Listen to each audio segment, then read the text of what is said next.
Get out চুপ কোনো no compromise.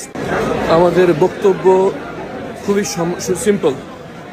জুলাইয়ের রক্তের উপর নির্মিত এই সংসদে কোনো ফ্যাসিবাদের দোসরকে আমরা বক্তৃতা দেব না, শুনতে চাই না। আমরা প্রতিবাদ আগেই জেনেছি, তারপরে তাকে আনা হয়েছে। আমরা প্রতিবাদ জানিয়েছি, তার ন্যূনতম লজ্জা থাকলে তার পদত্যাগ করা উচিত ছিল। সে বক্তব্য কন্টিনিউ করেছে, আমরা ওয়ার্কআউট করেছি। তার বক্তব্য শেষ হওয়ার পর আমরা আবার পার্লামেন্টে এখন আমরা আলোচনা, তার বক্তব্যের উপর আলোচনার জন্য আমরা পার্লামেন্টে ফেরত যাচ্ছি। আমরা অবিলম্বে চুপ্পুর অভিশংসন চাই। চুপ্পু এই ফ্যাসিবাদের দোষর গুম খুমের সাথে সরাসরি সম্পৃক্ত কারো স্থান এই সংসদে হতে পারে না। জুলাই রক্তের উপর দাঁড়িয়ে আমরা এই বেইমানি করতে পারি না। এই চুপ্পুকে এই বক্তব্য দেওয়া সরাসরি জুলাইয়ের গাদ্দারি। এটা অবিলম্বে তাকে অভিশংসন করতে হবে, তাকে ইমপিচ করতে হবে।